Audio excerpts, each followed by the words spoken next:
सो failure आहे। ऐं हिन वक़्त ते कॉन्स्टिट्यूशनल अमेंडमेंट्स खां पोइ ऐं ॿ त ही जेके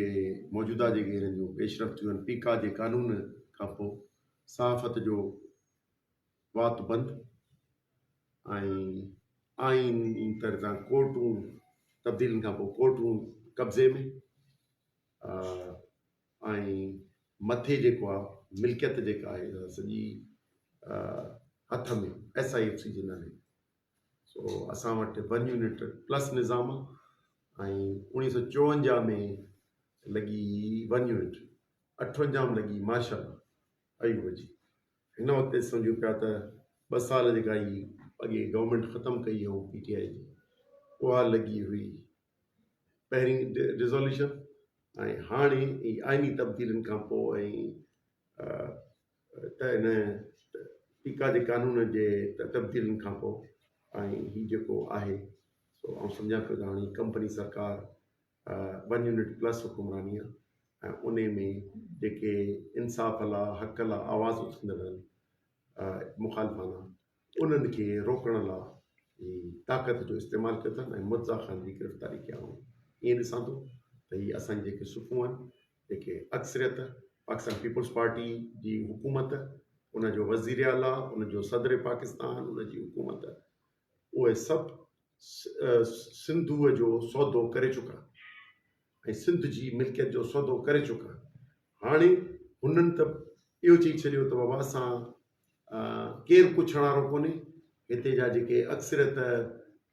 MP MNAs जेके हिन जाली इलेक्शन्स जे ज़रिए 24 में चूंडिजी आया उन्हनि उहे असां सां गॾु आहिनि ऐं सिंध में को बि आवाज़ु कोन थींदो। पर जॾहिं आयो आहे पाणीअ जो मामलनि ते अनाउंस कयो अथनि यकीनी तौर ते हुननि जे पुठियां पीपल्स पार्टी गॾु आहे, नून लीग गॾु आहे ऐं पोइ एस्टेब्लिशमेंट बि गॾु आहे। पर सिंध जे माण्हुनि में हिकिड़ो कावड़ ऐं अचे पई त उनखे जेके रेज़िस्टेंस ईंदा ऐं सम्झूं पिया उन ते ताक़त जो इस्तेमालु असां हिन जी मज़मत कयूं पिया ऐं जेका सलाह ते असां कोशिशि कंदासूं त इनखे पुरम जदोजहद जे ज़रिए पर ताक़तवर अवामी जदोजहद जे ज़रिए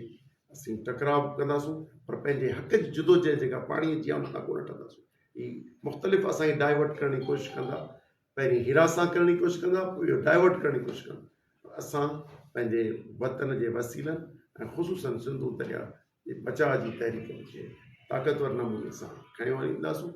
ऐं असांखे उमेदु आहे त जेकॾहिं हुकूमत का साज़िश करे सुभाणे वरी कोर्ट मां का ॿी मज़ाक़ कई अथनि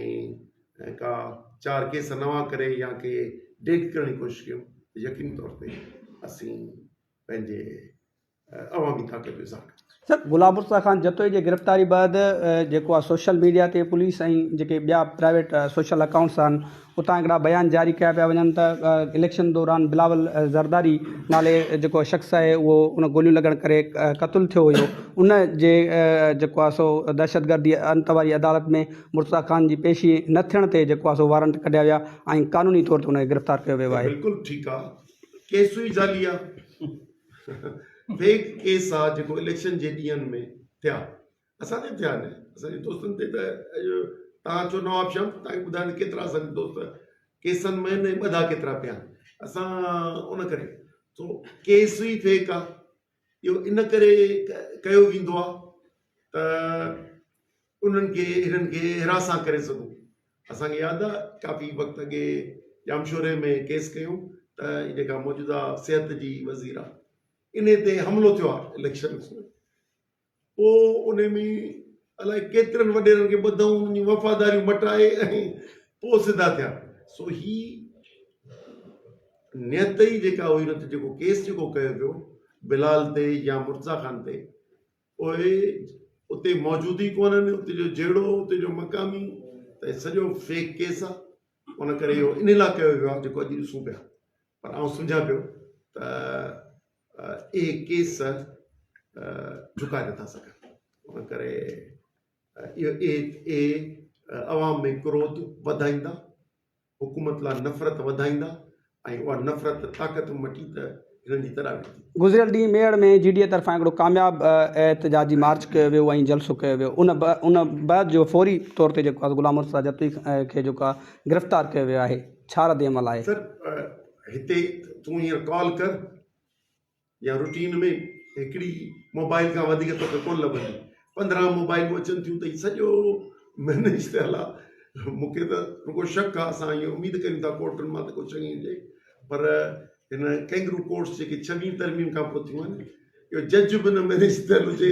पुलिस मैनेज थियल हुजे, ही थियंदे हुजे, उन करे ही जेकॾहिं हथरादू कूड़ा केस ऐं ही सभु कनि पिया, ऐं सम्झा पियो त इहे अवाम में हिन लाइ नफ़रत वधाईंदा घटाईंदा कोन। बाक़ी असांजे सब्र आहे, सो इंशाअल्लाह मां सब्र जी जिदोजहद मां निकिरींदासीं। काबिल